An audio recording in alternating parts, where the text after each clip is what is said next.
안녕하세요. 교통사고 전문 보상가배상TV입니다. 이번 사고에서 눈에 띄는 점 어떤 게 있을까요? 결국은 뒷차가 다 책임져야 되는. 명백하게 무과실이 나와야 되는 사고입니다. 안녕하세요. 로펌 보상가배상입니다. 교통사고나 산재사고로요 많이 다치신 분들, 그분들이 특히 궁금해하는 사항 중에 이런 질문들이 있습니다. 간병비는 꼭 간병비를 써야지만 간병비 영수증이나 입금 내역이 있어서 그걸 입증해야지만 인정이 되냐, 이걸 많이 물어보시는데요. 그럼 만약에 가족이 간병했을 경우는 어떻게 되냐, 이거에 대해서 궁금해하시는 분들도 있습니다. 그래서 오늘은 제가 이 간병비 이 부분에 대해서 설명을 드릴 건데요. 간병비를 법원에서 인정하는 기준은요, 간병비를 실제로 지출했냐 안 했냐는 그렇게 많이 따지지는 않습니다. 왜냐면요, 실제로 간병인을 고용해서 간병비를 지급하는 경우도 있고요. 근데 가족이 이제 돌아가면서 간병하는 경우도 많거든요. 그래서 법원에서는요, 간병인이 필요한 상태였다라고 한다면요, 개호비를 인정하고 있고요. 그럼 판사님들은 어떤 기준으로 그 개호비를 필요하다, 그러면 필요하지 않다라고 판단을 하냐면요, 바로 법원의 신체감정입니다. 법원 신체감정의사한테 소송을 할 때 질문을 합니다.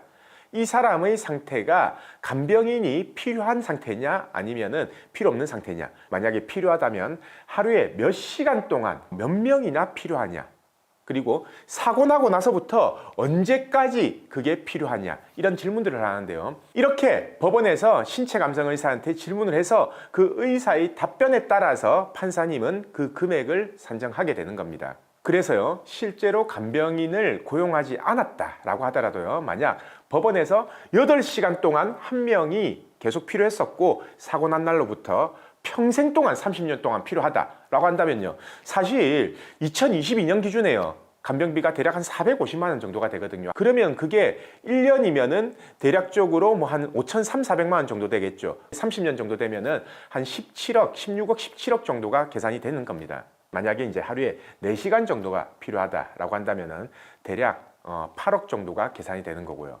물론 1시급 기준이기 때문에요, 여기서 중간 이자는 공제돼야 되겠죠. 그래서 만약 법원 감정인이 8시간 정도 필요하다라고 했는데, 그럼 한 달에 아까 제가 말했죠, 450만 원 정도 된다고. 근데 실제로 이거보다 적게 쓰든 많이 쓰든 이 금액이 인정이 됩니다, 법원에서는요. 그래서 자동차 보험 약관이나 산재법 이런 것들을 전부 무시하고 실제로 손해배상액을 계산할 때는요, 이 금액으로 잡으시면 된다는 말입니다. 이렇게 이제 법원에서 필요한 간병인이 수하고 그 기간이 나온다면요, 병원에 입원 중이든 태어나고 집에 있든 그거하고는 관계없이 지급받을 수 있다는 얘기죠. 단, 간병비가 제외되는 기간이 있습니다. 바로 사고 나고 나서 이제 직후에 중환자실에 입원해 있는 기간만큼은요, 이 간병비 산정에서 제외됩니다. 왜냐하면 사실 이때는요, 실제로 간병인을 할 수가 없습니다. 법원에서도 개호비를 따질 때 이 기간만큼은 빼고 계산이 된다라는 얘기인 거죠. 그리고요, 추가적으로 저에게 이제 이런 질문을 하는 분들이 있을 겁니다.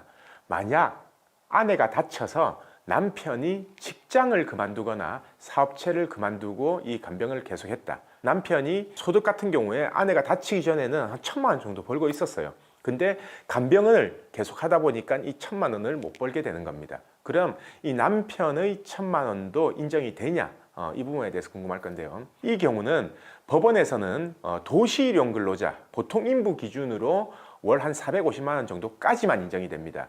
그래서 남편이나 아니면 다른 보호자가 아무리 돈을 많이 벌고 있었다라고 하더라도 450만 원이 맥스다라고 이렇게 생각하시면 되는 거고요. 그래서 이 개호사고에서요, 간병비를 꼭 지출하고 그 영수증을 입증해야지만 이 간병비가 인정이 되냐, 이 부분에 대해서 알아봤고요. 개호비, 간병비, 마비사고, 여명기간, 그리고 합의 이후의 치료비, 이런 주제에 대해서 계속해서 영상 촬영하겠습니다. 오늘 영상은 여기까지고요. 다음번 영상에서 바로 뵙겠습니다. 오늘 영상 끝까지 봐주신 구독자분들 감사드립니다.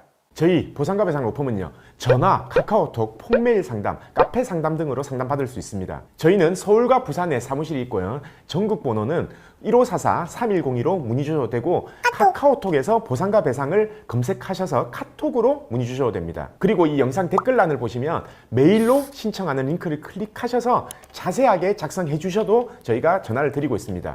단 이게 후유장애가 남지 않는 2~3주 진단 같은 경우에는요, 유선 상담을 하지 않고 있는 점 양해 부탁드리겠습니다.